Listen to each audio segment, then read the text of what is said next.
हाँ तो बच्चों इसमें हम देखते हैं कि ट्रांसफार्मर का ट्रांसफार्मेशन रेशियो यानी ट्रांसफार्मर का परिणमन अनुपात क्या होता है, इसका यूज क्या होता है। तो सबसे पहले जो परिणमन अनुपात होता है ट्रांसफार्मर का, तो परिणमन अनुपात यह दर्शाता है कि वोल्टेज कम हो रहा है कि अधिक हो रहा है। परिणमन अनुपात ये दर्शाता है कि ट्रांसफार्मर का वोल्टेज कम हो रहा है या अधिक हो रहा है। देखते हैं क्या होता है।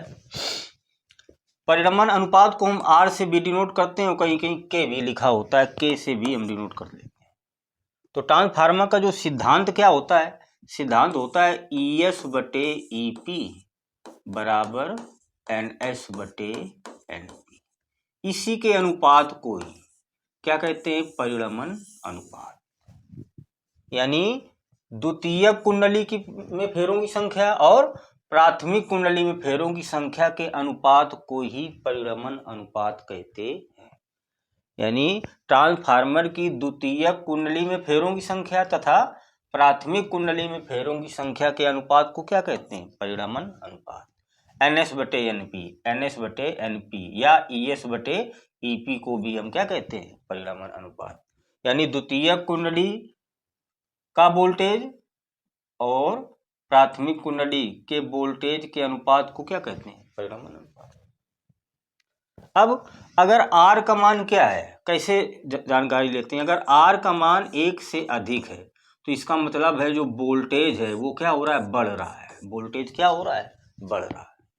और यदि R का मान 1 से क्या है, कम है, तो मतलब वोल्टेज क्या हो रहा है, कम हो रहा है। तो ये परिणमन अनुपात दर्शाता है। इसी में अनुनादी परिपथ क्या होता है, अनुनादी परिपथ। तो LCR परिपथ में फार्मूला एक होता है XC, इसे हम धारितीय प्रतिघात कहते हैं। क्या कहते हैं, धारितीय प्रतिघात। और एक होता है XL, प्रेरण प्रतिघात, प्रेरण प्रतिघात। तो जब ये दोनों क्या हो जाते हैं, XC बराबर XL, तो ये जो स्थिति होती है इसी को क्या कहते हैं, अनुनाद की स्थिति कहते हैं। क्या कहते हैं, जब XL और XC आपस में क्या हो जाते हैं, बराबर हो जाते हैं, तो यह स्थिति अनुनाद की स्थिति कहलाती है।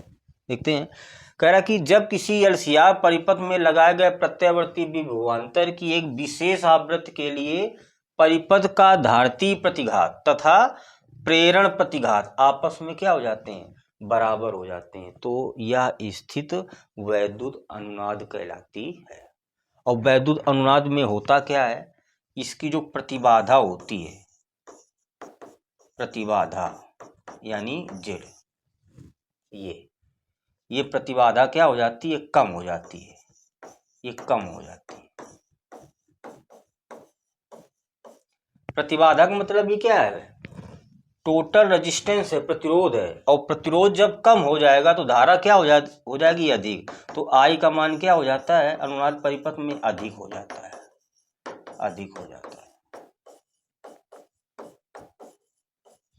तो जब XC बराबर XL हो जाता है तो Z का मान क्या हो जाता है, कम, क्योंकि LCR परिपथ में Z का फार्मूला क्या होता है, √R² plus XL minus XC का होल स्क्वायर। अब इन दोनों को हम बराबर कर देंगे तो ये तो पूरा 0 हो जाएगा। तो क्या आ जाएगा, Z बराबर क्या आ जाएगा, √R² यानी R आ जाएगा। ये तो प्रतिरोध क्या हो गया, कम हो गया।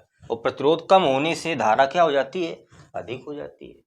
तो इसका हम यूज कहाँ करते हैं, रेडियो वगैरह में करते हैं इसका यूज। रेडियो है, संचार व्यवस्था में इसका हम यूज करते हैं ताकि धारा जेट कम हो जाए तो धारा क्या हो जाए, अधिक हो जाती है। तो ये अनुनाद होता है, रेजोनेंस सर्किट। यानी धारितीय प्रतिघात और प्रेरण प्रतिघात आपस में क्या हो जाते हैं, बराबर, तो यह स्थिति अनुनाद की स्थिति कहलाती है। 1 नंबर में परिभाषा या 2 नंबर में कुछ ही आती है।